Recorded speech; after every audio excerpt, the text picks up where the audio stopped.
What's going on, guys? Fun with Knives back again. And I recently went to the Spyderco Factory Outlet.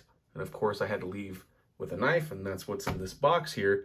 But I also got a lot of other goodies, and I'm going to put a video up on my whole shopping experience there, which was pretty awesome. So, obviously, Spyderco Factory Outlet had a ton to offer. I wanted to leave with a dozen knives, but I made myself leave with only one. And it's not one that I was kind of even on my radar to pick up, but I got the Para 3. So obviously I have a PM2, I think I actually have two, and I have a Manix 2 lightweight up there, which are some of my most used knives. But this is going to fulfill a particular role for me, and we'll get into that here in just a second. But I thought it was cool, if you buy a USA made knife there, at the store, they give you that sticker, which is kind of unique. Never got that before from Spyderco. But here is the Para 3. I got it in Digicam for the handle with the S45 VN blade steel. They had quite a few options. I think they had a Maximet, an S110V, and one other, and obviously other color variations and coated blades.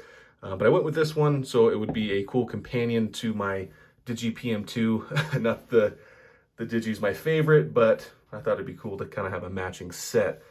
So let's go over a couple of specs on this guy, and then I'll kind of tell you my intended use. Overall length on this is 7.27 inches. Your blade length is right at 3 inches or 2.98. So just under 3. Your handle thickness here is 0.45 inches with a handle length of 4.27 inches and a blade thickness of a hefty 0.15. So obviously you got that full distal taper to a nice thin point, but it still has some very robust blade stock here at the back. Full flat grind on this one. I think that's the only grind I guess they offer. Compression lock, I mean, kind of the selling point for me. That's one of the best locks in the business, in my opinion.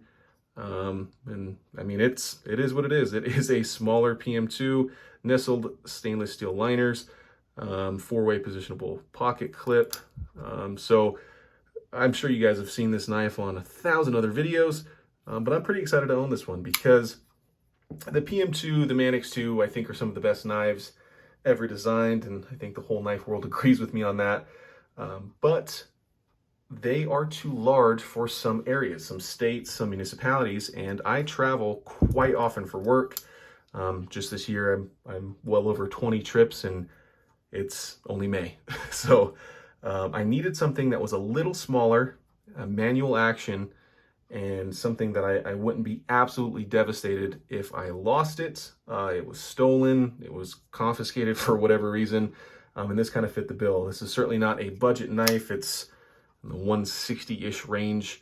So I mean, it would still hurt quite a bit if I lost it somewhere, but it's, not some $400 or $500 mid-tech or something like that.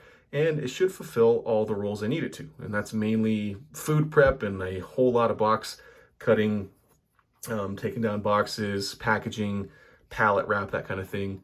And this should excel really good at that. I am not too familiar with the CPM S45 VN steel. Obviously, the original PM2 is S30V, and then my Manix 2 lightweight back there is a CTS BD1.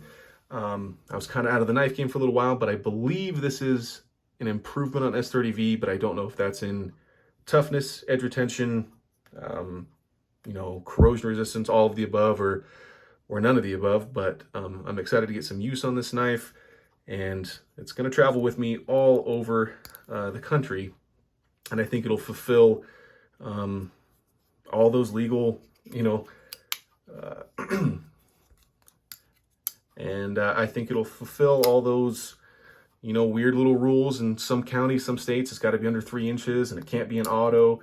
Because for a long time when I was traveling, I would take a Kershaw just because it's 20, 30 bucks. If it's taken or stolen or I lose it, I'm not out much. But I mean, that was probably violating quite a few laws of being an assisted knife or an auto in some cases, and it being too large. So this is going to be a good knife for me. I think it's going to see a ton of use.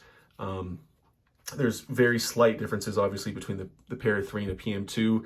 There's a ton of comparison videos out there already on that. So maybe I'll do one when I have a little bit more or use on this guy. But I can tell you the ergonomics are still fantastic. I wouldn't expect anything less from Sal and Eric Glesser. But very cool to have a Spyderco made in the USA, bought from their factory outlet. So thanks for watching, guys, and remember, have fun with your knives.